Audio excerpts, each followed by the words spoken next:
and welcome to our final press conference of this European Championships, Pairs 3 skating. And I just want to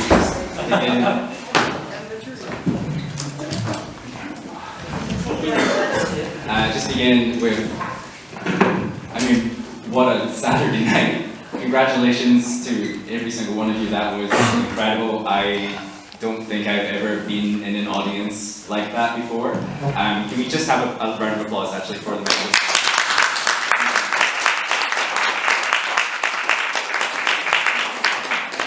You know, this is like, we keep saying the first time we've had a championships like this in 12 years. And, you know, I was sitting in the audience watching this last group, and I look around me and I see so many kids and young people, whether they're skaters or not, watching all of you and just cannot stop watching. And it's just so inspiring for a country that doesn't get to have athletes like this, so many of you at one time. It was incredible, and I'm just so excited to see maybe not as long in the future, and we have other athletes coming up. You guys do so much for us here, and to have everyone else with us is just incredible. So I just wanted to open by saying, how did it feel for all of you tonight, skating in that audience? Every single one of you, when you finished, there was a roar, and I wanted to know how it felt for you. So we can start with Guillaume. Well, it felt really incredible. The crowd was amazing. It was such a warm event. I was not expecting to have such a warm welcome, but it was really amazing. And we couldn't be happier with the performance that we had today. I think it was a long day for everybody, but everybody was really strong, so we're also really happy for all of our teammates who did a great job. Yeah, we were talking about it in the locker room, so about how supportive the crowd has been tonight for everybody, not just like Lilah and Lilah, because sometimes, unfortunately, you go to skate to certain countries and the crowd is very supportive with the home couple, while here, I mean, they were really amazing with everybody. Also, like, for example, personally with me, since I had a problem in the warm-up, I mean, I could really feel that as soon as I started skating again, they were like cheering on me a lot, so it helped for the performance. So we love skating. Yeah, like we're so proud to be British today. The crowd were every day. Yeah, the crowd were just absolutely incredible, and the noise was like nothing I've ever experienced before, and something that I will definitely remember for a very long time. So will we. Open for questions. I have a question about music choice for two couples, but the question is a bit different. So, Guillaume and Laurence, Stefan choreographed this free dance, and actually he had his own program from the same movie. I think his second part is what he used, and you probably, Guillaume, you saw it probably in Japan. So it was his idea, your idea, you asked for this music, how? So the story is, I saw the movie a while ago when it came out, and the music was so beautiful. It has been in my playlist for a long time. But it's a tricky piece, Safe Return, because it's like a very slow build-up. So I had no idea how to use that for anything skating related.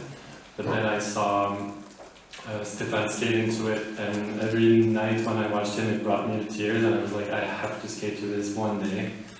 And then the opportunity came around, and together with Laurence, we found a way to make it a competitive program, finding other pieces in the album that could, you know, kind of keep that build up, but have like little separate scenes.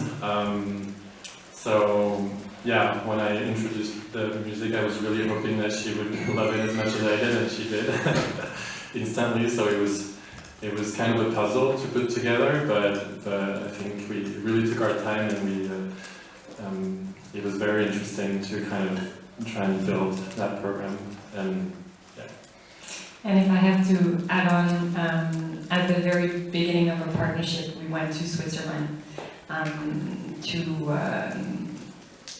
see Stefan and just play around with him, and we played around with a couple of stuff, and it was just a very nice exploration to discover each other at the same time, and discover each other on that music too. So it's really something that's very close to our heart. And then when we came back to Montreal and were able to put all that together in Mal de France during World Championships, it just came to life, and we really loved that program. And now to Lilah and Luis. You once mentioned about your, I think 2 seasons ago, about your listening dance, that you had like a few dance versions of various cuts of music when you were trying to feel it and good. So I wondered how many cuts you needed to do for this freelance. And the bonus question, I wonder if you saw After Opening, which David Tennant did to your music, like to the first part. It was like... Oh, yes. Yeah. It's just every time you started, and he was also even killed, so like, also like, he should be. And yeah, it just, his image, so you should watch it. I think, what version are we on? We're on, actually, the free, not so many, 34. No, wait for the rhythm dance. And the rhythm dance is 57. I have a question for you. What has been your most... Good question. 62. World record over here, thank you. According to Hugo, it's the most. No, but why these pieces, like why? Why do we have so many versions? I think because why you chose these songs to combine together? Oh, I think just because they're the hits. We actually started the season with a slower middle piece, Viva Forever, but then in accordance with the rules, we had to have it upbeat all the way through, just for maximum cardio. And they're just all crowd pleasers, and that's something we really seek out in order to entertain and bring memories for the crowd. And yeah, they're hits, so we love them. Hi, Laurence, Guillaume. What statement do you think this sends ahead of the Olympics? And do you feel like you two are just getting better with every skate?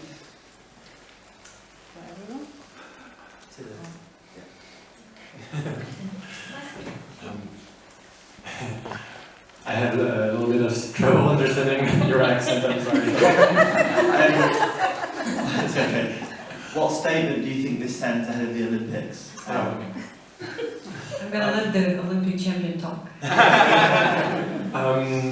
Well, I think we wanted to do a few changes since the final, and that was, it was kind of a quick turnaround. We didn't have so much time, but we did it anyways, and the goal was to upgrade those changes for Europeans and test them here. So we're really pleased with all of those changes that we made. So I think for us it was kind of just a stepping stone towards the Olympic, and we're happy to go home and hopefully not change anymore. And Marco, what happened in the warm-up exactly with your... I had a hook that came off my boot, so I don't know what happened exactly, but after a few pushes on the ice I felt that something was weird, and then I looked at my boot and a hook was not there anymore. So I tried to make a hole, because like even if it came out completely, there was still a part of leather, so I could not make the lace pass through the boot. So I was trying to make a hole, but nobody had a screwdriver. So like we tried with scissors, I don't remember actually what. So I mean that's what happened. But in the end, I could fix it. I mean now I don't have a hoop, obviously, but I have a hole, and that's enough. She has it. Oh, as a souvenir. Yeah, you didn't even know. It's like a tube. Hook fairy's coming today. But I'm gonna paint it white. Black too. How hard was it to recover sort of mentally after that? Well, it was not easy to be honest, because like we were feeling very good before stepping on the ice, and then as soon as this thing happened, like I felt that my body got really stiff, and we were lucky enough not to skate first or even second, because I was feeling still during who skated second? Alison and Saudi's performance, that I was still not feeling really relaxed. So I had the right time to get back with the right feeling. And then once I stepped on the ice again, I started feeling again a little bit better. And then the music started and okay. I feel that I felt that I could do it.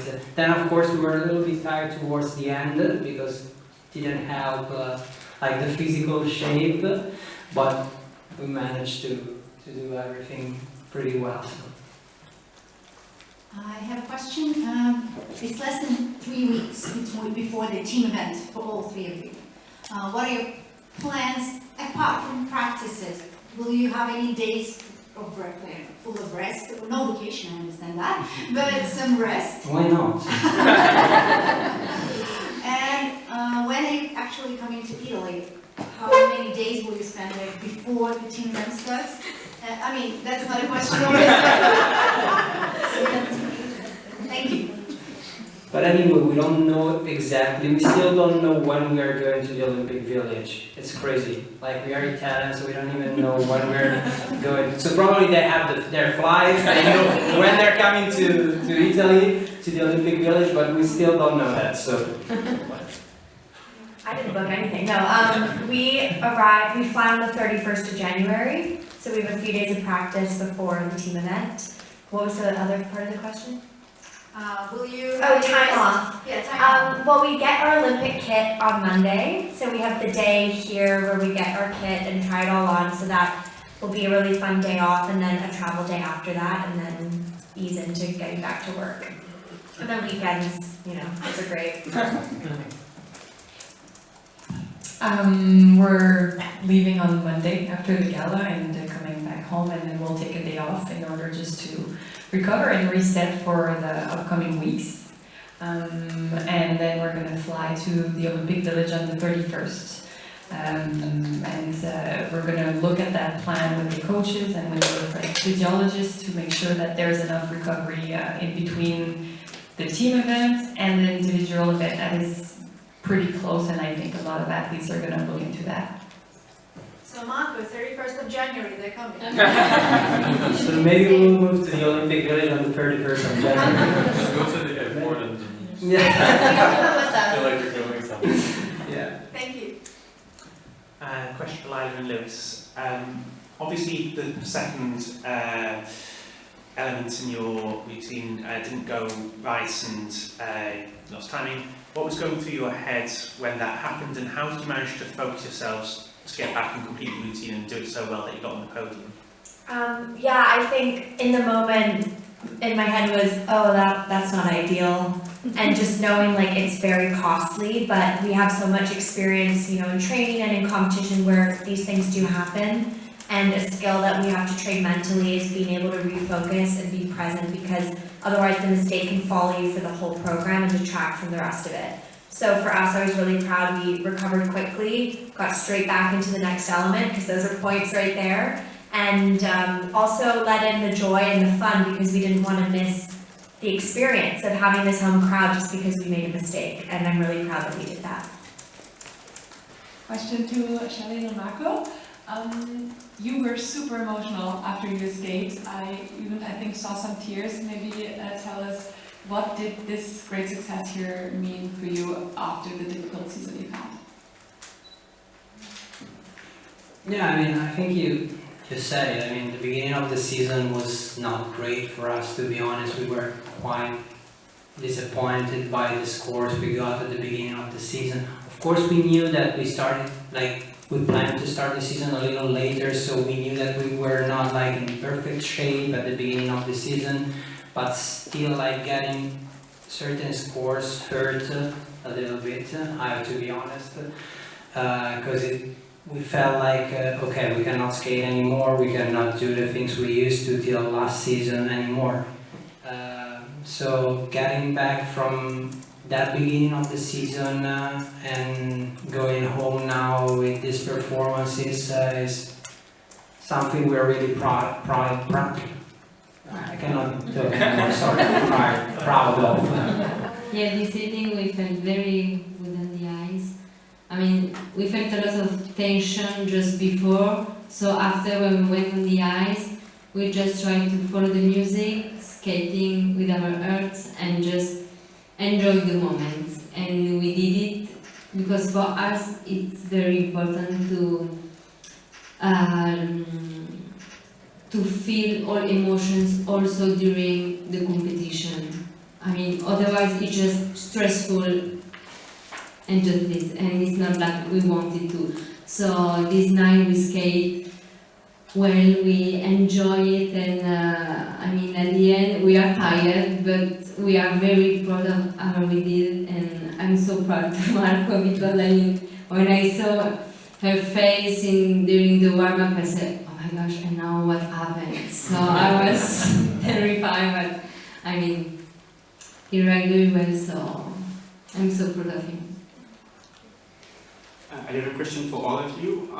The big screen above the rink is not new, but now there's a big screen behind the Christine Cry, next to the Christine Cry, there's a big screen at the entrance of the skaters.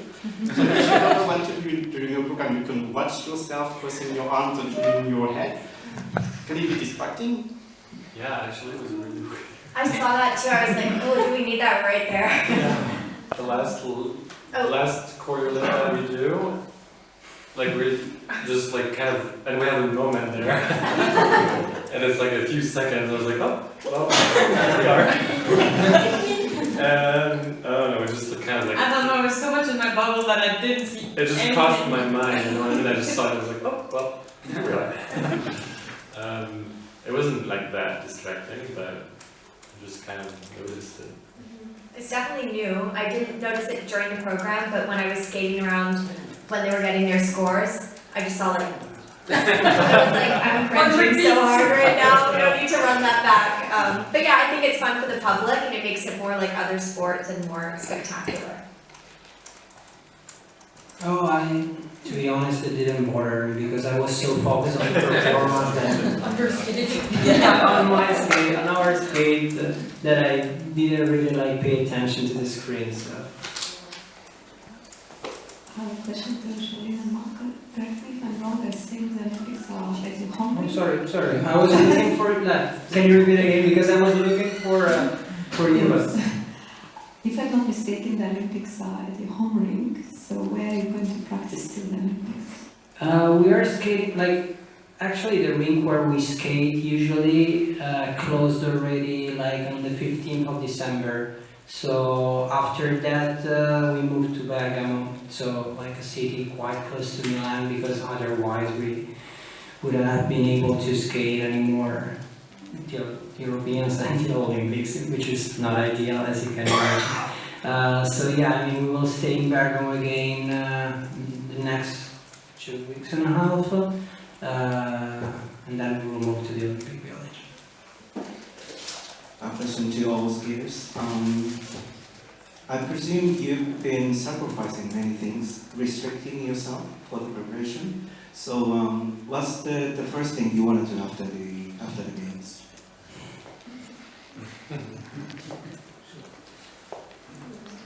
Well, we still have one more competition after the game.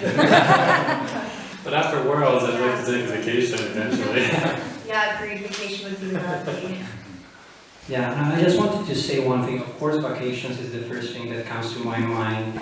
But to be honest, like I've always felt like, yeah, there are a lot of sacrifices that we make as athletes, but there are also a lot of emotions that we have the opportunity to live that other people, normal people, let's say, that not that we're special, but we do like something different, of course, don't have the opportunity to live. So I mean, of course we have to make a lot of sacrifices, but we get like a lot from this sport. So it's not like super correct in my opinion just to talk about sacrifices. There's a question from Marco. So this is probably, was your first European Championship here in this rink, and it's probably going to be your last European Championship.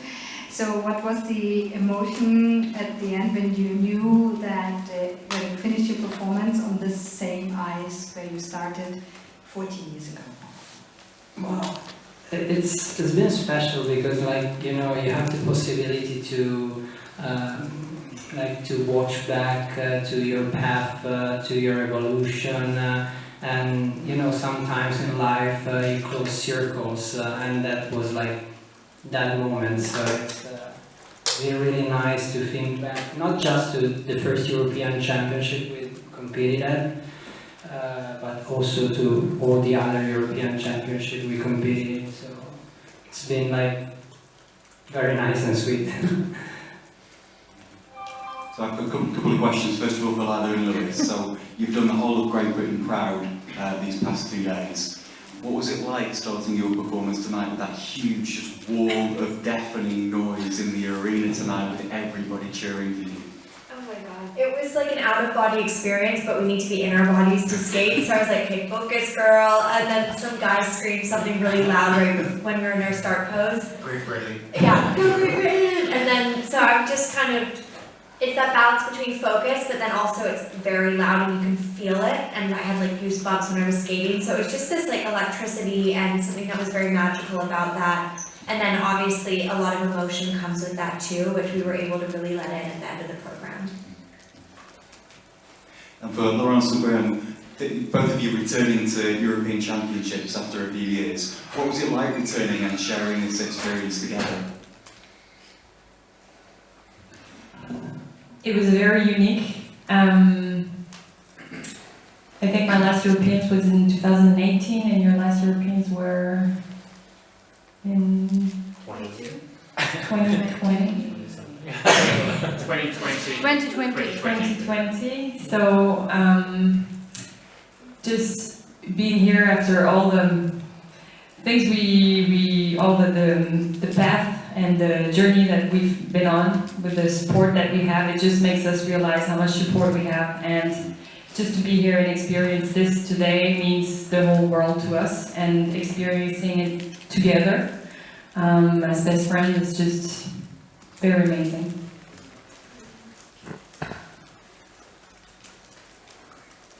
Any other questions? And I think we can let everyone go to bed. Thank you so much, and congratulations again.